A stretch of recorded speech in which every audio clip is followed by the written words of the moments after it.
Hello, barbarians, and welcome to Alone and Unprepared in Waterdeep, a game where we do not prep in advance, and there's only one player. Naked and Afraid in Waterdeep. Hey, that was a copyright, okay? That's copyright infringement. Trademarked, registered. Disrobed and fearful in Waterdeep. No, it's not what it is. The point of Alone and Unprepared in Waterdeep is that if we can take a little bit of time out of our schedule to not put a lot of work in, but still play. We don't have a huge group, obvs. I didn't put all my normal handouts and stuff together, obvs. But we're still playing, and you can too. So this is our playthrough, or our version of Waterdeep Dragon Heist. We are about to get into Chapter 2. So if you're not caught up on our adventure yet, the first few episodes cover Chapter 1, and those are already out. Before we get too far, we do want to thank some of our awesome patrons. These are our patrons at the Techno-Barbarian level. The cool thing about this level is everyone currently at this level are basically podcast famous because we've mentioned them many times here before. So we'd love to thank Richard H., Cursed by Dice, excellent role player, dear The friend. Undaunted. And then, of course, our awesome friends over at the Esoteric Order of Roleplayers. Insert fanfare here. Ah, oh. They also have a podcast, which is amazing. So if you're not already listening to them, please check out the Esoteric Order of Roleplayers wherever you gather your favorite podcasts. At Podcast Farms. We remember. Organic, gluten-free podcasts. Last time on Alone and Unprepared in Waterdeep, you had chosen to bring your friend Scratch with you for that part of the adventure, where you were hired to find a missing person. Volo is the one who hired you, and he wanted you to find his friend Floon, who had not been seen for a few days. You were able to put together some clues and track him down to a hideout sort of base setup in the sewers of Waterdeep. After fighting your way through what was a Zentarim warehouse, it looked like it had been attacked by Xanathar guild members, which is kind of a conflict you had seen in the city a couple of times leading up to this point. You were successful. You were supposed to get paid. But instead of gold, because Volo didn't have it for you, he offered you a deed to a manor in the North Ward, which you eventually accepted after much hemming and hawing and adding a favor owed to the deal. Yeah. It's always good to have a handle on folks if you can. Speaking as Laika, not me personally, that's kind of manipulative. Maybe a little psychotic. But Laika, that's normal in her line of work. So, as agreed, you meet the next day with Volo and Floon and the young Lord Neverember. Two people that you rescued last time you were out and about. And they go with you to meet with a magistrate. The magistrate's a tiefling. Her name is Kylin Silmerhelv. And she is going to be the officiant of this transfer of property. Because it's Waterdeep. There are laws and rules for everything, as you will soon find out. So you meet up at the courthouse in the castle ward at high sun. The magistrate, Kylin, puts the appropriate seals on the paperwork, collects the appropriate signatures, and then requests the estate transfer tax, which you note that the Lord Rinner Neverember hands over for you. Oh. So it is paid.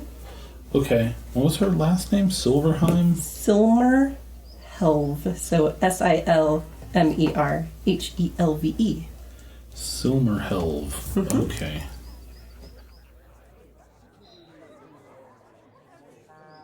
Cool. And with payment rendered and receipts given, she says, well, this is officially done. And she rolls it up and hands that deed sealed and signed to you. Wow. All right. Volo goes over and shakes your hand very enthusiastically again.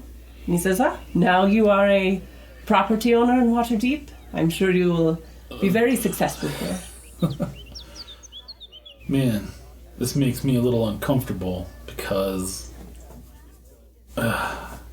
now, there's the same reasons I was uncomfortable last time, wanting to take payment like this in the first place. Right. Not her element, and she's thinking, now I'm going to have to get an accountant. and stuff like that. There's going to be taxes, and, you're going to start putting stuff there, and it's terrible. Next thing you know, people want you to get married, settle down, have a bunch of little Laikas stumbling about. And that's just not her jam. So with the deed in hand, you are able to go scope out this new property that you own, to do with as you will. And what you find is it's in the North Ward, which is a very desirable area to be in Waterdeep. But it's definitely a very ramshackle building. And it's on a street that's actually named for the manor. So the manor is called Troll Skull Manor. And the street that it's on is Troll Skull Alley. It's on an alley. Okay. And this alley is filled with independent businesses, all trying to, be successful, make ends meet, in a pretty busy section of Waterdeep. And they are very used to operating near this giant abandoned building, basically, which is now showing signs of activity. So as you take the time to check it out, you note that the ground level of the manor is actually set up as a tap room. But it's obvious that it has not been used in a very long time. There is broken furniture, drained kegs and things like that strewn about the ground floor. Some of the windows are boarded up. It just hasn't seen repair or use in a long time. But that main floor, which could potentially be fixed up for business purposes, either as what it once was or as something else, is not the only floor of this manor. It is a manor proper with multiple stories, and looking up at it from the outside, you can see there are 3 floors proper above ground. A turret even has a nice little tower in one section of it. And after some exploration, you note that there is a basement, a wine cellar or similar as well. Okay. Well, this has got a lot of potential, I gotta say. But I've been thinking about setting up an office somewhere for a while now as a base of operations. Some, like a private eye type of office. Right. Investigations. So this might be the perfect place for that. Not necessarily in the tap room, but somewhere could be a good room for that in this manor, I'm sure, because it's big. Yes, it is quite large. And that works in your favor as you start looking through rooms that would potentially make good meeting places for that type of office, as well as handling the visitors that you tend to have hanging around. So Scratch, your druid friend from chapter 1, has kind of scoped out and picked out a room that, they've kind of set up for hanging out in when they're there. It's a small room on one of the upper floors. Oh, like a guest room that Scratch usually stays in. Yeah, exactly. Okay. Your friend Shan, who we introduced in the beginning of chapter 1, but she didn't go with you. The storm mage, if you will, storm sorcerer. She often hangs out there when she's not helping her mother out with her work. And in the time since you've moved in and started to get things settled, a new ally has arrived and started hanging out with you, whether you really approve of it or not. A strange owl-like Aarakocra, who refers to himself as Deke the Penitent. What? Deke?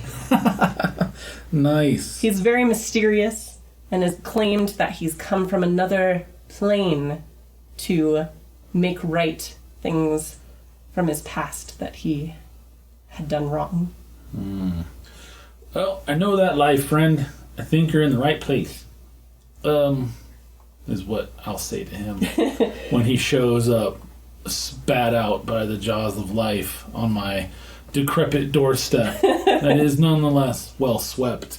What was the storm mage lady? What was her name? She goes by Shan, but her full name is Shanty Mapright. Oh, that's right. I remember her now. Yeah, I remember. Once per episode, at least. At least once. Yeah. And then also it is Deke, the Penitent. All right.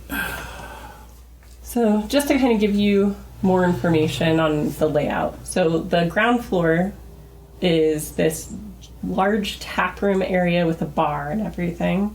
A large pantry, like walk-through pantry and a kitchen. Mm-hmm. Below the tap room is a basement, which looks like it was used as an ale and wine cellar. And there's still some casks and barrels in there. On the second floor, so above the tap room floor, there's a large common room, as well as like what looked like it was used as like a den or like a study of some kind, maybe, which has a balcony adjacent to it. And that's right off that common room. And then on the third floor, there are a number of bedrooms, including a bedroom with its own private bath, as well as another smaller, like, library study area. And then above that, there is an attic, including an attic bedroom. And the turret, there's access to the turret kind of lookout point from the attic. Okay. So it's a large manor. So your friends have helped out a bit with starting to move some basic amenities in to make it usable as, at the very least, like a place where you can rest at the end of a day of work. And occasionally you come in to find in this dusty, broken down bar, them sitting on half-broken, wobbly stools at the bar with a bottle they've brought in of something. But basically, it's you and these friends who seem to half live there most of the time, willing to help you out with things around the place as needed. One of the only issues you've run into with the manor proper at this point is it does, as rumors told, appear to be slightly haunted. Okay. Only slightly. There's some sort of spirit that has seemed to be concerned about your presence there, and most of the time it seems to act in this tap room area, the main floor. Sometimes you'll be awoken to the smashing of a plate on the ground floor, or in a dusty mirror behind the bar, messages like closing time or last call scrawled into the dust of the mirror. Okay. We'll have to deal with that ghost eventually. I guess, maybe. I don't know. Could be good, could be bad. As long as they're not too destructive. Might just add to the flavor of the place. Yeah, so far it just seems like some sort of spirit that's generally annoyed with your presence there, especially relating to how that area it works in, that bottom floor, is being used. But like I said, there are many opportunities for what you could do at this place, and that's definitely something you may want to look into at some point. But for now, kind of having gotten the deed and established yourself, there are a couple of things that Laika could choose to do, or choose to focus on. Obviously, you have this whole neighborhood around you of really mostly businesses that may be interested in knowing what's going on, or making your acquaintance. And then beyond that, you do have this map in your head of areas unexplored in the sewers of Waterdeep, related to the area where you found Floon. And then there is also the issue, as you get settled, that you're starting to receive requests and missives from various factions in the city who've taken notice of you now as an operator and a property owner in Waterdeep.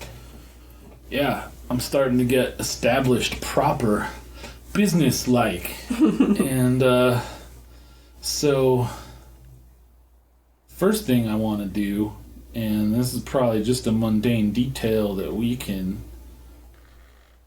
just say I take care of, but she's going to want to change the locks. Like have a lock for her bedroom, that's the master suite that you mentioned. Sure.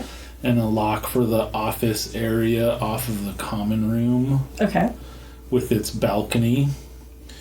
And as a rogue, I feel like dealing with locks is something that she's fully capable of doing by herself. Right.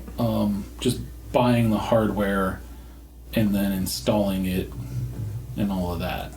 As for all the other rooms that everyone else stays in and stuff like that, she's not really going to worry about that right now. Okay. So, as you're looking into installing and changing some of these locks, what you start to note is that Waterdeep is a city of rule, and there seems to be a guild for everything. And so, of course, there is a guild that handles locks and locksmithing, who are happy to make acquaintance with you, especially in this building that may be renovated and need many things at future points. Okay. And so they're very interested in making sure that you go through the proper channels to handle these things. So I can't just go to Hovel Depot and pick up some locks and install them. Not in Waterdeep. They have to do it. Okay. Fair enough. Don't have a lot of money, but I need to make sure that these are done securely so that they're actually secure. Okay. Because so you're meeting with a dwarf, a representative of the most careful order of skilled smiths and metal forgers. That's what their guild is called. So what's the equivalent of like Yelp reviews in Waterdeep? There's got to be a way to see the reputation of the guild so that I don't walk in blind. You can certainly make an investigation or a history roll, depending on what sort of thing you're trying to rely on to get that information. Probably history. Okay. So let's see what happens. Not great. 8. Okay. For this particular guild, you haven't really heard much, but your understanding is that this is the overarching guild for anyone who does business that requires working of metal. Huh. So any blacksmith, any weaponsmith, anyone who forges even the most mundane wrought iron hinges for doors must belong to and pay dues to this guild. I see. Alright. Well, cool. I mean, if you have to, you have to. Yep. So this dwarf is kind of walking through as you're describing your needs for locks. Right. He's like, this is definitely something we can do. And I suppose I could make sure we cut you a deal if, you're planning on perhaps doing some updates, some rebuilding in here that would require guild services. Fixtures, hinges, so many opportunities for upgraded metalwork. I'm sure lots of that stuff will come up, friend. Hinges and fences and block and tackle and whatnot. All sorts of stuff. Maybe even some chains, cables, etc. He says, normally a good lock to be about 10 gold. Oy. But, like I said, I think we can cut you a deal here. New property owner, lots of work that will need to be done. So let's, we can do, because you're really looking for like 3 main locks or so, or what do you need? I really just need 2. All right, 2 locks. One for my bedroom and one for my office. And that's really it. So how about we'll do kind of a construction discount. 1 gold piece per lock.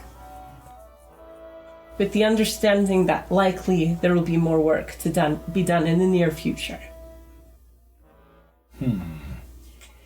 I am thinking of opening that tap room. Getting it rented out. I'll probably need stuff. Alright. Have yourself a deal, friend. Gonna hold out my hand to shake his hand. We're probably about similar heights. Yeah, I mean, he's a little bit taller than you and definitely much broader. Absolutely. Yeah. But yeah, he sticks out a well-muscled arm that ends in a strong, meaty hand. And he says, looking forward to seeing what you can do with the place. And so that's going to be 2 gold to install those locks. 2 gold to install the old locks. Ching. These are definitely, if someone wanted to pick these locks, they're moderately difficult. They're good quality locks. That's good. I'd like to think that I can set up some security measures as far as not intrusion prevention, but intrusion detection. Like, sure. I would know if someone comes in those rooms. And especially having 3 spellcasters who live with you, pretty much they all have access to things like alarm rituals and stuff like that, which they'd be happy to set up for you. Sounds good. Okay. We'll do mechanical and magical, mundane and fantastic. Very good, very good. Mundane and I don't know. All right, so obviously you can look into upgrades or functionality of the manor. Mm-hmm. You can start visiting or exploring the area around the manor. You can start looking at some of these summons that you're receiving or requests for work. Or you can kind of backtrack and take a look at the areas you left unexplored in your rescue of Floon. Okay. Who is in the common room? Who's hanging out right now? All of them are with you at any given time, unless they have like specific business elsewhere. I would say Shan's probably the one that's in and out the most because she does have her mother in town that she helps out during the day. But on a given evening, everyone's there. Okay. Because I'd like to ask Deke to make a sign. Okay. And it's for the front of the tap room. And it's gonna say, for rent or enterprise, inquire at office. Okay. And have him put that out front. Okay. And I'm gonna start looking through the summonses. Okay. So you note that when you make this request, Deke quickly goes to his various bags and boxes and pulls out these tools and instruments with many hinges and gears that look like they're made for engraving and dyeing and all sorts of stuff like that. He's a very skilled little artificer that you have on your hands there. Nice. Maybe he could make the sign fancy with a little, like, when you read it, or if you touch it or something, it gives you a little waypoint map type of thing to where the office is. It just repeats this little pattern or something. I don't know. Who knows? Yeah, no, I think that sounds good. So Deke gets to work, and you go to the table that you've set up in your makeshift office where your various requests and summons have been accounted for. So one of the requests that you have received originally arrived in the form of a flying paper bird, something you're familiar with because you found one of these in the warehouse you explored in previous adventure. I have a paper bird. You do. So this paper bird flaps into your office, alights in your hands, and unfolds itself. And the message within says, Rainer tells us you're a good bet. He bought you tickets to the opera at the Lightsinger Theater in the C Ward. If you're interested in working with us, meet Mert at intermission. Private Box C. Formal attire is required for admittance.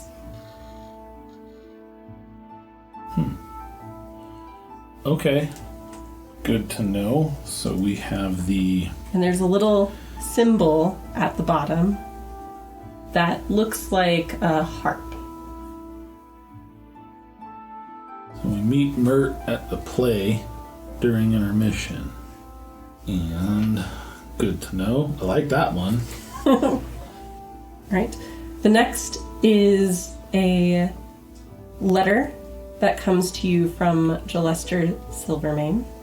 And it is a very formal letter where he, on behalf of a faction known as the Lord's Alliance, requests your assistance as a property owner of Waterdeep in maintaining the safety and guidance of all the civilized places of Faerun by working among them as part of their faction. Okay. And you may reply to him if you are interested, and he will, from time to time, send you appropriate missives of work that needs doing to maintain the order of this place. Okay, we'll put that one on the back burner. Your friend from the Yawning Portal, Yagra Stonefist, brings you a message at one point while you're getting set up. And she says, I know your goings-on with the Zentarim have been a little sketchy so far, but you fought off Xanathar's guild, and so you have a common enemy. If you're interested in being part of something big with them, I can get you in to speak with Davil at the Yawning Portal. So she's my connection to speak with Davil at the Yawning Portal. Yep, who is a Zentarim agent. Zentarim agent. Alright. And finally, as you're looking through all of these, trying to decide if any of these are fitting for the type of goblin you want to be here in Waterdeep, you hear a message in your mind, a sending spell. And the voice says, I am Vajra Safar, the Blackstaff.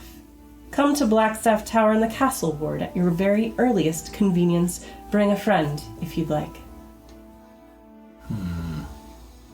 Okay. Didn't like that. Didn't feel good. So, to give you a little bit of information about factions, since you're a single-person party, the idea is, as a player, you would probably align with one of them, which would then give you missions going forward.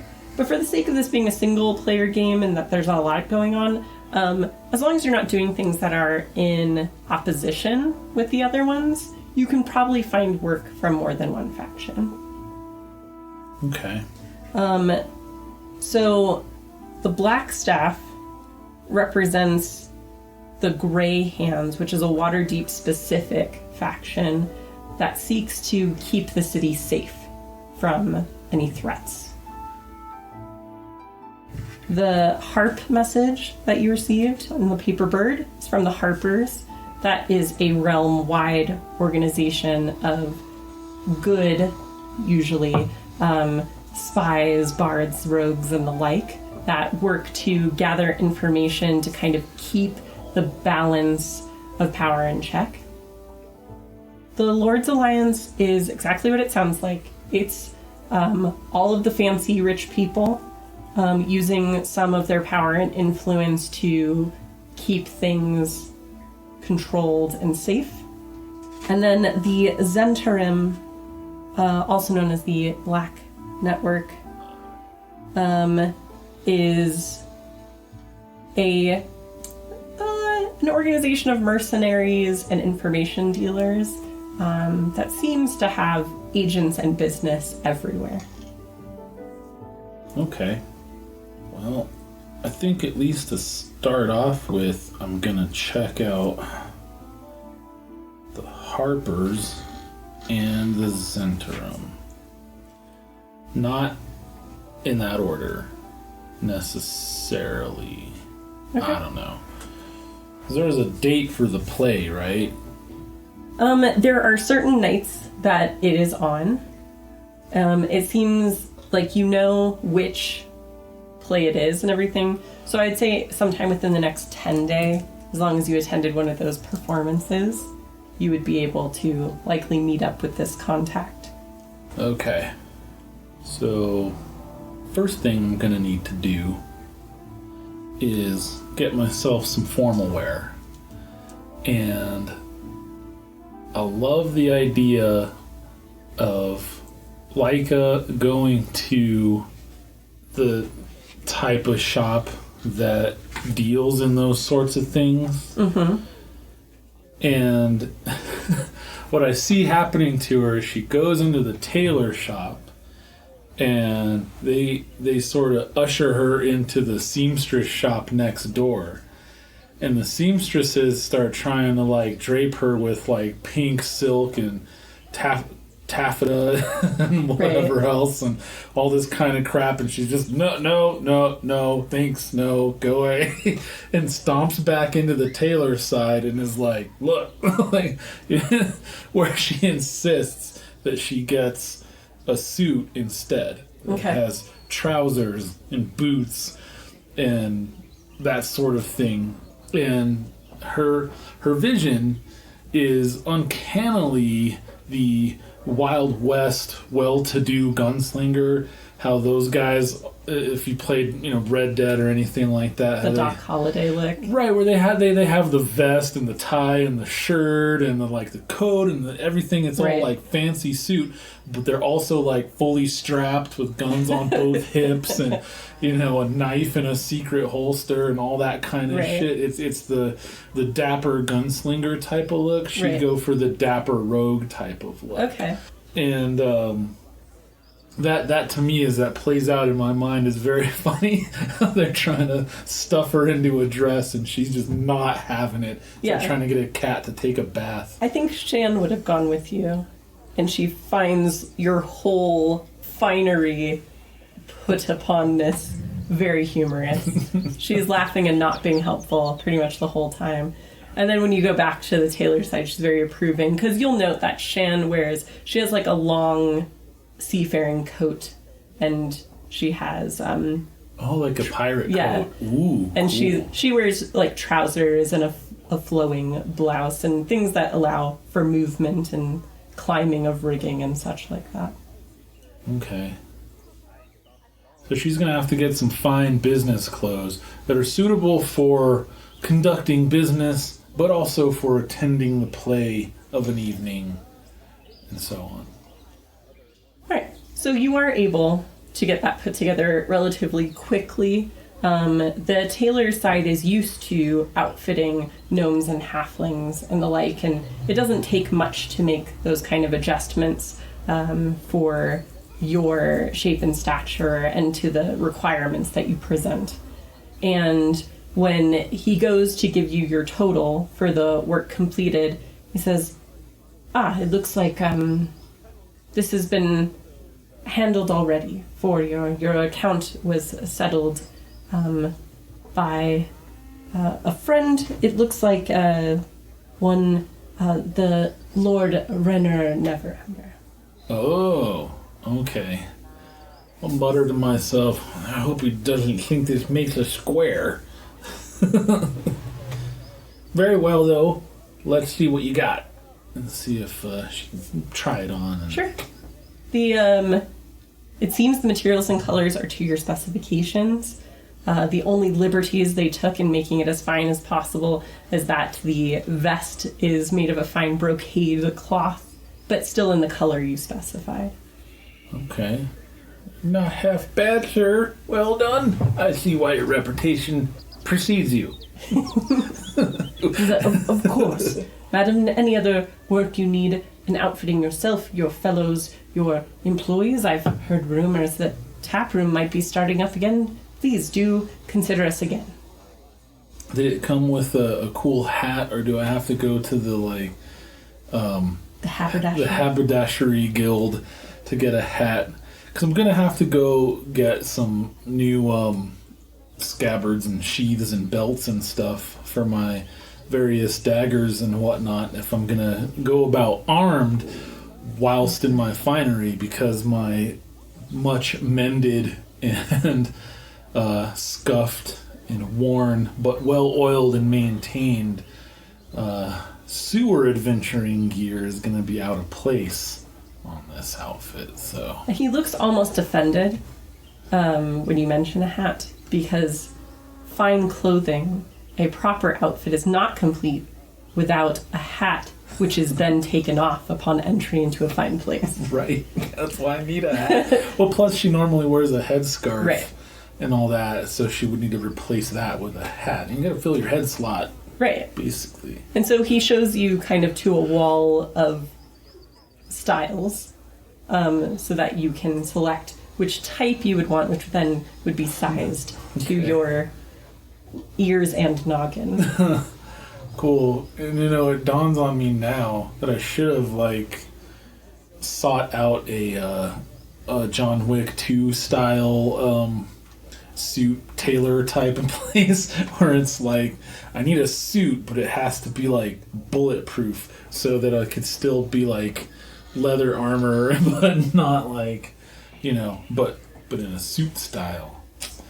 Dang. No, I mean, they can work with that as well, so that your formal attire can either be accommodated so it's worn over your armor without it looking strange, or incorporates layers. Okay. Yeah. So we don't have to worry about AC or anything when I'm all decked out. Right. And whatnot. Okay. Yeah. Cool. Yeah, so I'll have to pick a hat. Yeah. So what style of hat would Laika wear? Oh, she would wear something very, not very flamboyant. Not a huge floppy hat with a giant feather or anything. Oh, so the opposite of what Shan's looking at while she's waiting for you to finish. Right, not a giant pirate captain hat, not a peacock hat. She would wear something more compact, more bowler, more trilby, that sort of hat. And she might have a splash of color on the hat band, like an exotic bird feather or something like that. Sure. But that's about it. Okay. So you pick your style. The tailor says that you can take the outfit with you. The hat should be ready later in the afternoon, after resizing and adjustments to fit around your ears appropriately. Yeah, and it's so sad that you can't. So I see her going into the private investigation type of business, right, with her newfound premises. And as part of that, getting a suit, the quintessential private investigator in noir fiction is usually decked out to the nines. You know, that's part of how that character is introduced. It's like, I look good, I have my suit, I'm wearing brogues, I have my hat. We're gonna take the bowler and go that route. I think. Perfect. All right. So he bids you return in a few hours' time, which gives you a chance to head back to your manor if you like, or to do something else while you wait. It's interesting that I imagine Shan holding up like, knee height, cuffed over, pirate boots, like, huh? And she's looking at more like, Oxford type of shoes, like, probably this. That was pretty cool. She went shopping with Shan. That's pretty awesome. Okay. You have a couple hours to kill before everything's ready. Oh, okay. So I'm back in my adventuring gear, basically. Yeah. Okay. Clean but functional. And I can, okay. So with this couple hours, I could go see the Leather Workers Guild about my fine harnesses for my various weapons. Sure. Or I could go say what's up to Yagra at the Yarning Portal and have a half pint and see what's going on with the Zentarum. Okay. I think I'll do that. Okay. Because I don't want to go back to the Yawning Portal in my new duds and have it seem as though I'm not the same person anymore. I want to put on airs, if that makes sense. Okay. So, I'll go back to the Yawning Portal. Same old Laika. Same old gear. Right. So Sham's with you right now. Did you want to drop her off and grab someone else, or is she fine to be with you? No. I'll offer to buy Shan a pint, because I'm Laika. I'm 3 feet tall. I weigh 42 pounds. I have a half pint, but I'll offer to buy her a whole pint, because isn't she a dwarf? No. She's a human. Oh, she's a human. Mm-hmm. In that case, I'll still offer to buy her a pint as well, just as thanks for her help so far and everything else. Right. Of course. It's one of my favorite places to go for a drink. Yeah, plus, I have some business to see to while we're there. And she, rubs her hands together like she's excited for something to actually happen. It's been a little slow, a little focused on cleaning and decorating lately. So. Yeah, it's like, thanks for that too. You're hanging out, waiting for something to happen. Let's go hit the Yawning Portal. Something always happens at the Yawning Portal. So you make your way to a very familiar location. The Yawning Portal is as busy as it ever is. There's never really quiet time here. This is a place that welcomes all adventurers, outsiders of any type, and those that like to live a little bit dangerously. And Yagra spots you coming in. She says, looking to meet up with Davil, or just here for socializing? Both. I haven't seen you in a hot minute, Yagra. I thought we could catch up, and then if maybe we see some business later, well, so be it. But I missed you. How you doing? Doing well. Making some coin from people who think they can beat me in an arm wrestling match. The usual. Rubes. So you are able to order some drinks, hang out for a while, before she asks if you're ready to meet with Davil. Yes. I'm ready to meet with Davil after we hang out for a bit. Okay. I do also want to meet with the barkeep, because I know him apparently. Yeah. So I'm gonna meet up with him too, but later. It's just on my radar. It's on my to-do list. Okay. So Durnan is the keeper of the Yawning Portal. Yeah. So what's your order of operations? We'll meet with Davil first. All right. The Yawning Portal is a very large place, and there are many areas where you can go to be kind of out of sight and out of earshot of other areas. But in this case, after some time, you note that Yagra is kind of scoping out the room. She says, yep, looks like he's ready to meet you too. And she leads you to an area that's very close to that well in the center of the Yawning Portal, just right in the main common area. And you see Davil. He stands and introduces himself as Davil Starsong. Davil Starsong. He stands and introduces himself. Mm-hmm. Okay. Pleased to make your acquaintance, sir. I'm Laika Bouth. I assume my reputation precedes me. Indeed it does. That's why we asked our good friend Yagra here to see if you had any interest in, getting your fingers in here in Waterdeep. Yeah, let's sit. Let's talk business. I'm warming to my role now as a pillar of the community, a business person. So, Davil's a very charming elf. Lacking the haughty accent of many of his kind. It seems that he's dwelled in cities and the like for many years.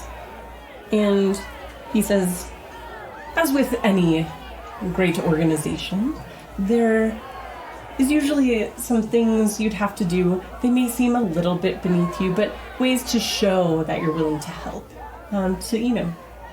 Show that you're willing to get involved.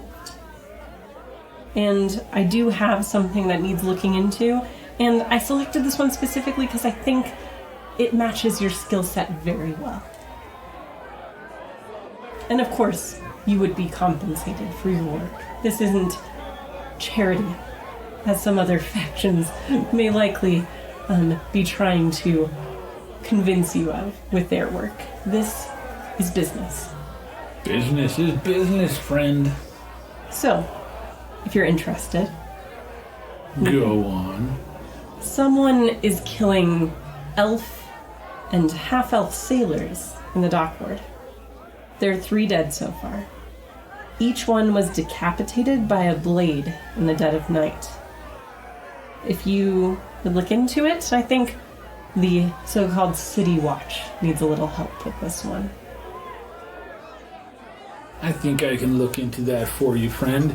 We're gonna need to modify the contract just a little bit to include a glowing recommendation for Laika Bouth's investigations upon successful completion and satisfactory results of the contract. The Zentrum have far-reaching ties to contacts in Waterdeep and beyond, and I'd be happy to make sure that your business is recommended to anyone looking for the type of work that you do. Splendid. Let's get the dotted line signed. Well, like I said, I matched this up to your skill set. We don't know of any leads at this point, and we'll need some investigating. But I think if you work around the dock ward for a bit, you'll no doubt find someone who can give you the information you're looking for. You just leave that to me, Davil. I'll take care of it, and then we'll be able to continue on the beautiful friendship that this momentous event signifies. Oh, I have no doubt of it. Your skill is unparalleled in this area, and I think you'll make a great addition to the network. All right. As she rubs her hands dry-washingly, nervously in front of her. He says again, if you can figure out who's involved, I'm not asking you to solve it, we just need to understand what we're dealing with here. We can make sure that 50 gold pieces make their way into your accounts. Cha-ching! Alright, good. As well as payment for anyone who assists you. Of course, I understand you have associates. Plus expenses. Okay, cool. Expenses as in hiring friends to help me out. Okay, cool. Can do.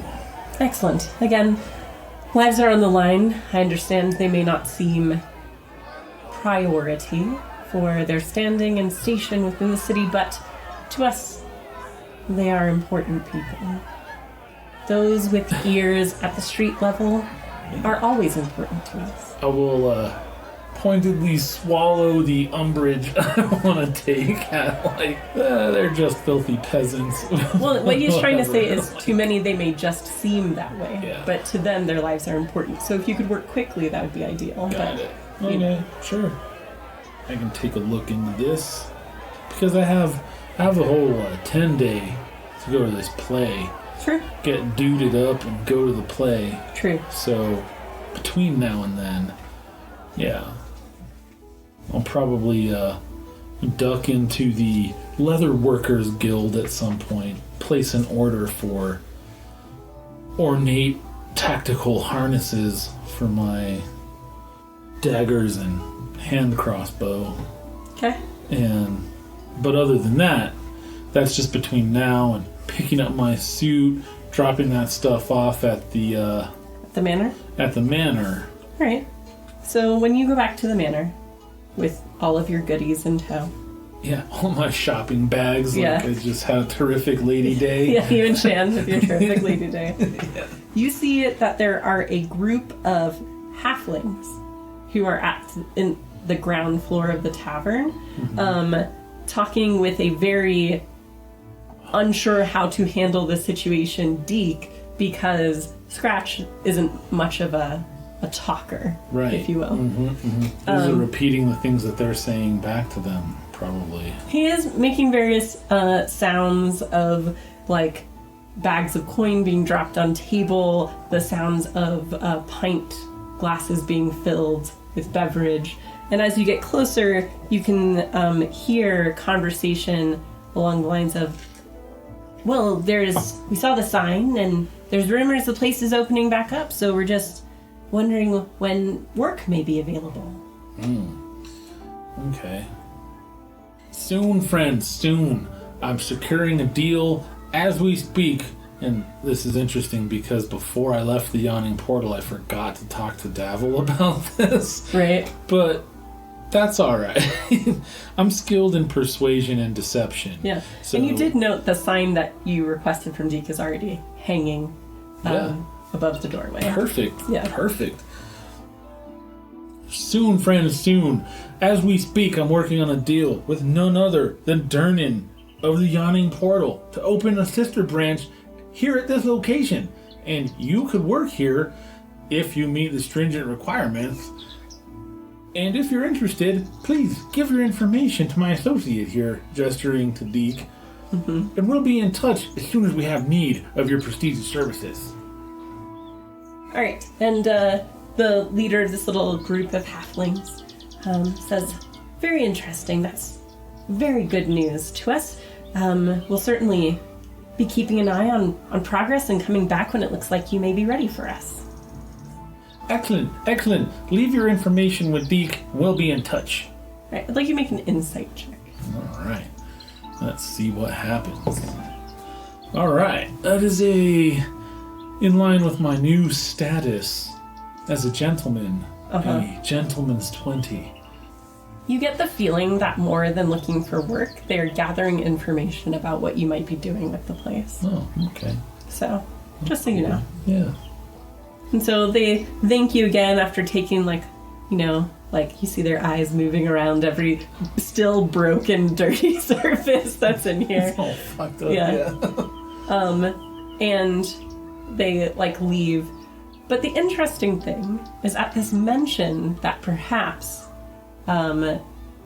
something would be done with this location in making it a bar again, such as the Yawning Portal is, you find that as you kind of move up to the counter where Deke and Scratch, your bird friends, were dealing with the halflings, one of the wobbly, less broken stools is moved back as if being pulled out for you to sit on. Oh, okay.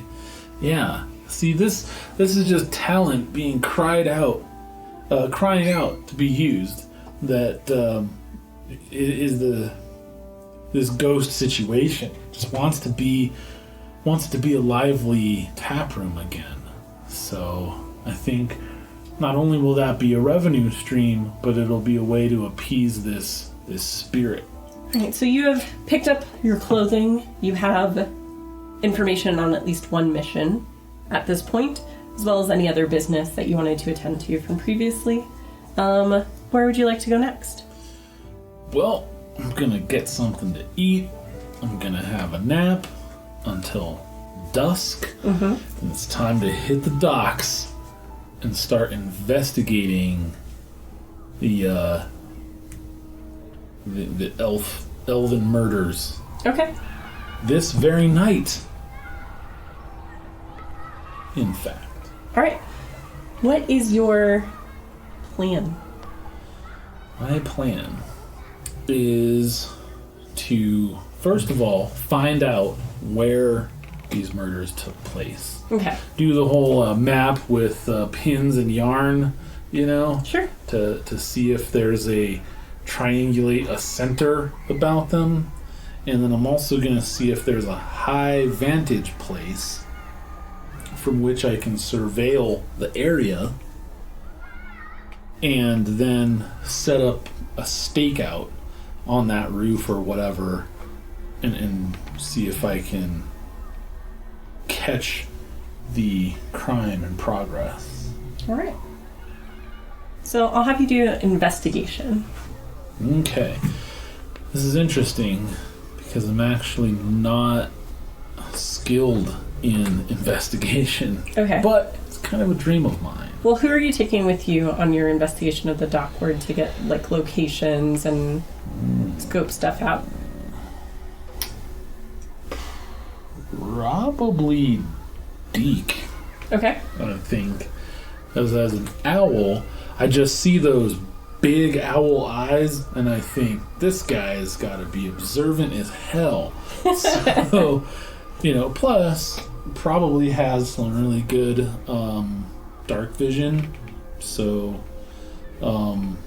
yeah, let's see if I think that he'd be a good ally for that. Sure. So he says, well, I can assist you, or if you'd like, you may assist me. I'm not familiar with Waterdeep, but I do have quite the investigative background. Oh, excellent. Yes, splendid. Here's what we're looking for. And I'll fill him in on everything I know. So you're letting him make the roll? Sure. Okay. All right. That would be a gentleman's 20. Well done. So, Deke is able to, between kind of like getting a feel for where people are moving around or avoiding, or city watch are working and things like that, and talking to a few people along the way, you're able to pinpoint that all of these heinous murders took place near one of the main taverns that sailors and dock workers utilize in the evening. And it is a tavern called the Mule Skull Tavern. It's on Ship Street in the Dockward.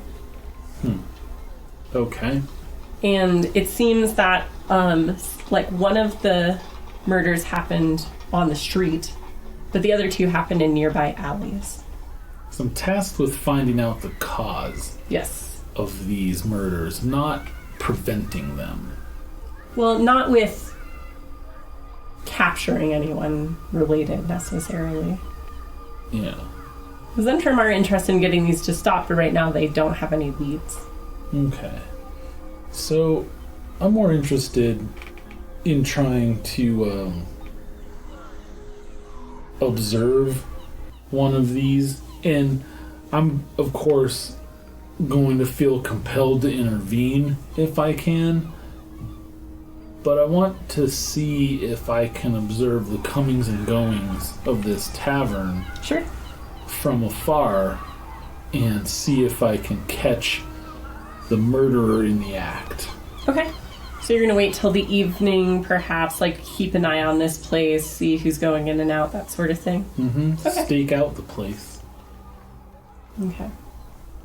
So, the Dockward is a pretty lively place, but as it gets darker, things quiet down.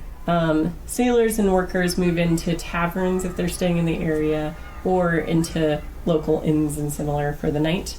And you are able to find a good spot across the street from the tavern where you can kind of keep an eye on who's moving in and out. After some time, you've noticed that people are starting to come out of the tavern drunkenly walking off to whatever the next destination is, whether that's back on their boats, if that's where they sleep, or to other local establishments. And you see a few humans leave, a dwarf deckhand, that sort of thing. And then you note a half-elf sailor, based on dress, comes stumbling out of the tavern doors. And he begins to walk down the street, heading toward the docks proper. That's probably our guy. Wonder if I should have Deke follow him, and I'll wait to see if I can follow another one. Because what if there's more than one elven person who stumbles out of the bar? Well, let's run up to the door of the common room and take a quick head count, see if there are any other elves in there real quick. Okay. So you go in to the tavern. Are you having to keep an eye on this other guy? Or? Yeah. Okay. Yeah, absolutely. Keep an eye on that guy. I'll catch up. I want to see if I have to lag behind to follow any other elves or not. Yeah. Perhaps one of the reasons that elves are easy to target is not many elves end up working as sailors. There are a couple of half-elves that you notice in the common room, similar to the one that left the bar. But they seem to be settling in for the night as like sleeping in the common area, basically. So they don't look like they're going anywhere for a while. Okay. So I'll hurry to catch up to Deke and our mark, and we can stealthily follow him. Okay. And he waves you over because he's been stumbling around, and he's kind of moving, like weaving into entrance to one alley, weaving out of it, leaning against the door to a building, kind of moving about. I need you to make a perception check, please. Okay. It is dark. Got it. We're looking at 16. Okay. There is a sound that is not unfamiliar to you. Sound of a very sharp piece of metal being removed from a scabbard. And the source, unseen by you, you can see this big blade flash out from a dark alleyway as your half-elf stumbles in that direction. Oh, man. And do we have time to run up and try to tackle him out of the way or anything? Your perception check was not good enough Don't. to see it in advance. To see it coming. But luckily for this half-elf you've been following, his drunken skill apparently is quite good. And he just pretty much accidentally just sort of stumbles back out of the way of this blade, and you hear a soft curse coming from the direction of that alley. Go ahead and roll initiative. Like drunken boxing.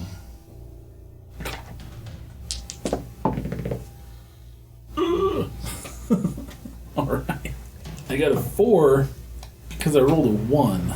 Oh, nice. As you kind of try to figure out exactly what's going on, you see a dark-skinned elven figure step briefly out of the alley to kind of recollect and re-engage with this long, sharp sword that he has. Drow? It is. It's a dark elf? Do I recognize them as such? Yeah, you would know what a drow is. It's a drow. drow are killing elves in the dock district as they leave the Mule Skull Tavern. Alright, so he is going to take another swing. Drama. Intrigue. Yep. Alright. And he does a quick slash at the half-elf, not hitting him in the customary place for these killings, but trying to take him down regardless, and so he slashes across him to try to re-engage, hack at him once more. This half-elf looks very close to death at this point. All right. What would you like to do? Let's see if we can... how far away are we here, would you say? You've been following relatively closely to the half-elf, I would assume. Okay. Then let's run up and stab this drow with our short sword. Okay. Alright. Go ahead and make your roll. Okay. Alright, that's 17. Alright, that'll hit. Because there is,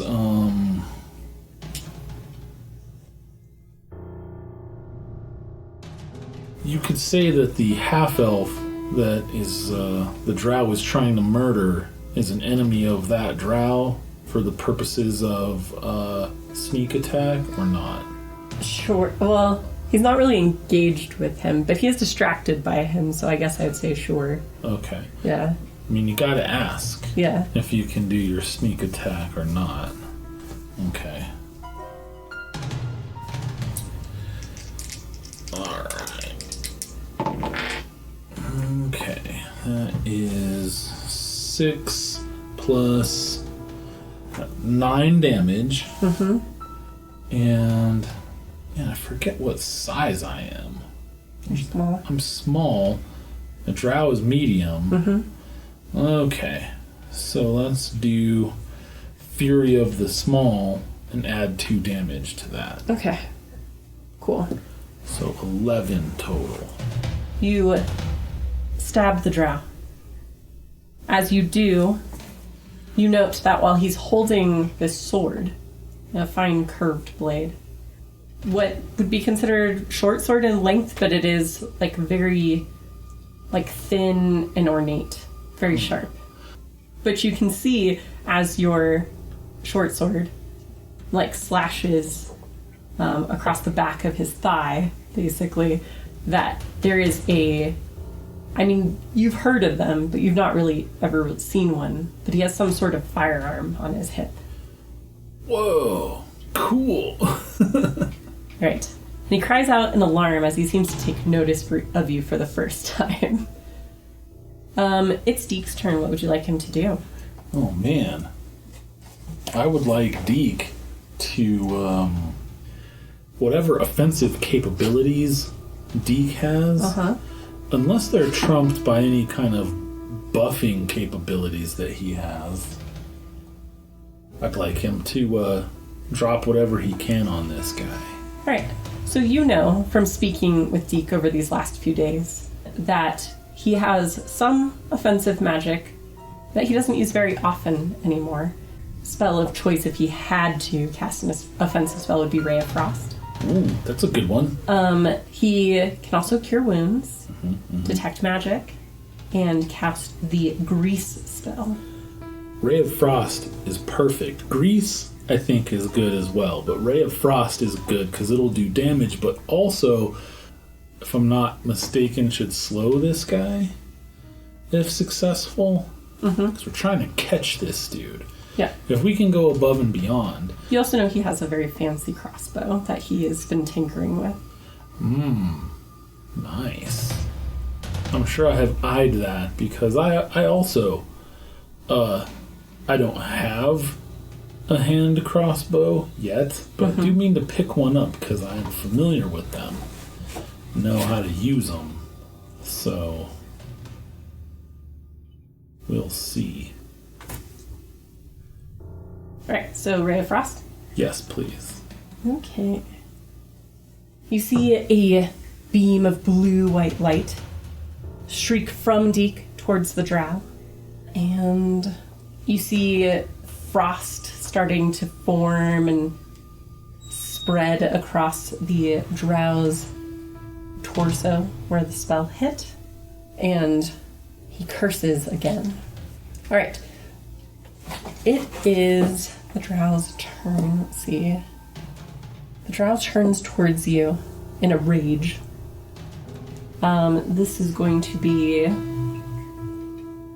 17 versus your AC. Yeah, that'll do it. Okay. All right. So it's going to be 4 piercing damage as he brings that sharp blade down across you for getting in his way. All right. It is your turn. Okay. Laika will grit all 167 of her tiny needle-sharp teeth as she draws her dagger with her offhand to complement her short sword in her main hand. And say to the drow, "Hate to shatter your ego, friend, but that's not the first time I've been stabbed before." And with that, she'll lash out at him in 2 quick strikes with both weapons. Okay. So roll your first attack. As normal. Short sword first as normal. Okay. That is a 22. Oh, that'll hit. Okay. And not so great on the damage with that one. That is 8 damage. I already blew my Fury of the Small. But let's roll for the bonus action 2-weapon fighting one. Okay. With the dagger. Hopefully just to add another 1d4. But that is 11, so might not quite get there. Okay. But your first one did, and that was actually significant damage, for as much as you think it wasn't. I mean... Did you roll your sneak attack damage on that one? Yes. Okay, cool. Perfect. All right. I figure if the elf cowering there, Aziz Ansari style, no offense Aziz, much love, you just do the, weak cower roll very well when you do it, a la Daryl in Bob's Burgers. All right. What would you like Deke to do? Deke should zap him again, but I need to call out to Deke, communicate with him in some way to, pull your punches, Deke, we want to take him alive. Okay. So we're looking to just knock him out. All right. So Ray of Frost again would be cool, but if it can be a gentle Ray of Frost.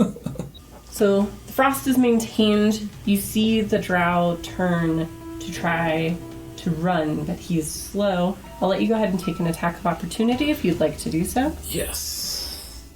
All right. That is a gentleman's 20. All right. Roll your damage. All right. Do you do sneak attack on those too? Or not? No, you can only do sneak attack once per turn. Right, I thought so. Okay, cool. Well, that's full damage, though, so that's 9 damage. Again, though, trying to take him alive. So if that's going to close the deal, I need to make sure and just turn at the last second to just hamstring him or something. No, you're good. No, I'm good? Yeah. Okay, cool. All right. It's a deep wound, but you don't get to see the entirety of the damage because suddenly the alley goes completely black. Not dark, but just like you can't see anything. Magic blackness. Okay. You make a perception check. All right. Gentleman's 20. Okay. And you can hear the direction that the footsteps go. And then you hear another sound, a strange, wet, crunchy sound. And then the darkness vanishes. The drunken half-elf is still with you. His bleeding has slowed somewhat. He seems stable, but very injured. Okay. But the drow is no longer in sight. Okay, cool. Hey, Deke, anything you can do for our friend here? Yes, I do have a spell for this. And he walks over to the inebriated half-elf and is able to touch him, there is a soft, warm glow, and you see, although his clothes are still cut open, the wound seems to stitch shut, and his breathing becomes easier. Cool. Meanwhile, I'm keeping an eye out. You never know. Threats might spring from any shadow. I'm on edge. I've got the battle fire on me. Alright, I'd like you to make a perception check. Okay. Ugh, not so good. 9. Okay. You don't hear any more sounds or see anything else in the direction that you heard those noises come from earlier. And so you keep listening and keep watching. And after a few moments, you see a small black winged shape slowly approaching your direction with something tied about its form. Huh. Okay. And continuing to watch, you see what looks like a black snake, but with wings. Huh. And with a fine bit of ribbon, a pouch and a rolled piece of paper have been tied to it around the midsection. Okay, cool. Is it something that I can, I guess, seems like the threat has passed, sheathe my weapons, and take this cargo from this winged serpent, this Quetzalcoatl that has come to me with a message. All right. It hisses happily as you remove the thing, and then starts to slither and then flap off on its way. Oh, man. And the pouch is a bag of coin. Mm-hmm. And unrolling the letter, you see, thanks to your investigation, we were able to keep watch of the areas that you moved to and finish up the work required to resolve this issue. Oh. You have proven that your work is more than fine. They were watching me watch the place. And I'm sure we will have a very successful conversation with this sailor that you rescued. He is likely to be very cooperative in helping us in the future because of your fine work this day. Please take this payment with our deepest regards, and you will certainly hear from us again. And it's signed Davil. Okay. This is one of those WoW quests where it just auto-completes. You don't have to go anywhere, you just get your reward. You now have 50 gold pieces, because you know the other pieces in the bag are for your friend Deke to supply his work. Alright. Yeah, cool. I'm mad at that. I'll pay Deke right away. I would like you to make note that you have 1 point of renown with the Zentarum. Zentarum. +1 renown. Okay. Can't be mad at that. That's pretty cool. Yeah. You have 275 experience points. Ooh, XP. That is the more valuable commodity right there. Cool. Alright. Deke comes over, puts a hand on your shoulder, and you can feel 3 of those hit points restored that you lost. Oh, nice. Thanks. He says, I'll need some rest. That really took it out of me, but it looks like we were able to stop what was going on here. Me too, friend. Me too. Maybe these Zents aren't so bad after all? Who, the Zentarum? You know, that remains to be seen. But as long as we keep doing good work together, I think you might be right. Speaking of which, I'll hand him his gold and let it trickle out of my hand into his palm. Okay. To pay him his share. And then pat him on the back. Let's see if we can get some rest. Well earned, I might add. Good job, Deke. I think you're living up to your name, Mr. Penitent.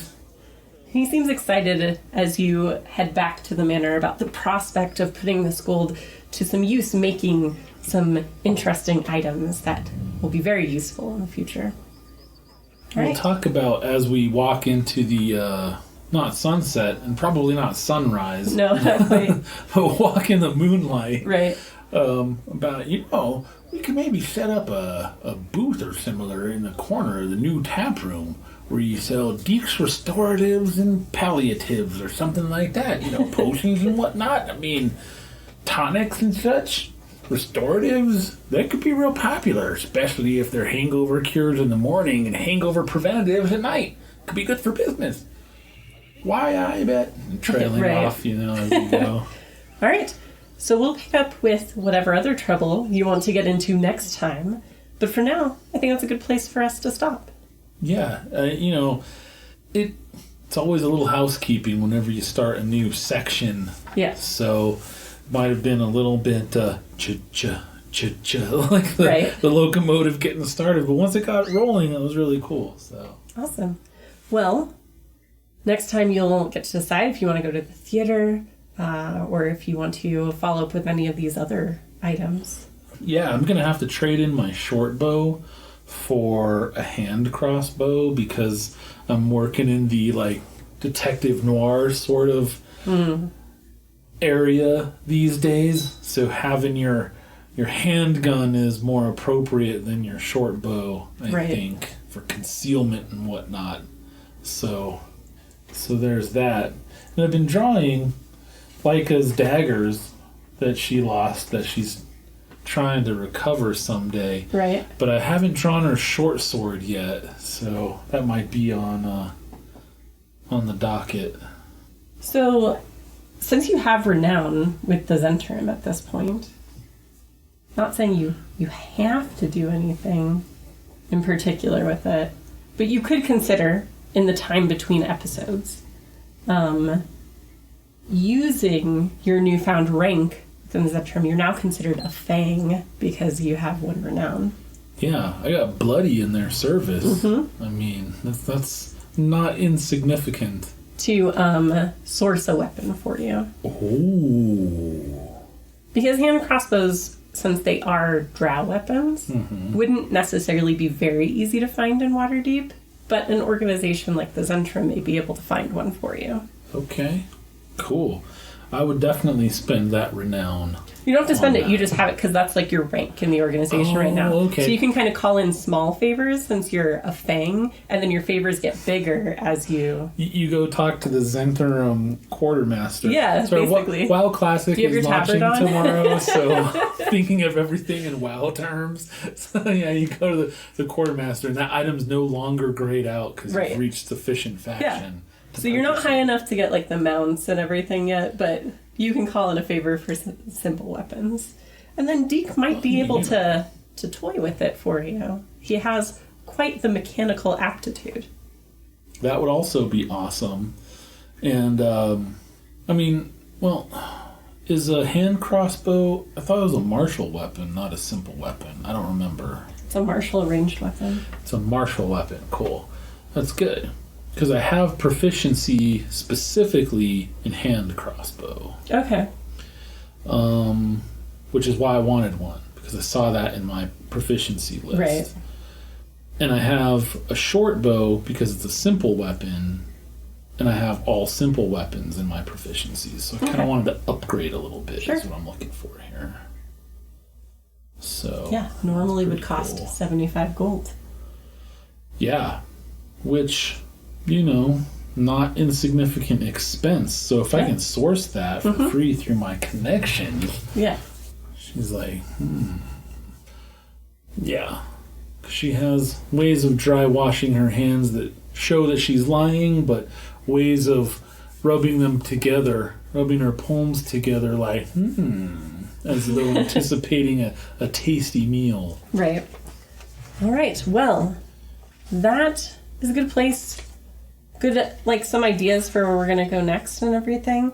There's a lot going on in your little neighborhood, your little neck of the woods right now. It's true. I have to talk to Durnan about some lies I told that involved his name. I need to get in front of that, Sure. and I need to check out that play and talk to a dude during intermission in my dapper new duds after I pick up the rest of my equipment. So Okay.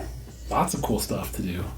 Well, thank you so much, for barbarians, for listening. We hope you enjoyed this first part of Chapter 2, where we had a little bit of bookkeeping and then started to get into it. And we'll just pick up the action next time. But until then, spend your rage wisely. And increase your renown.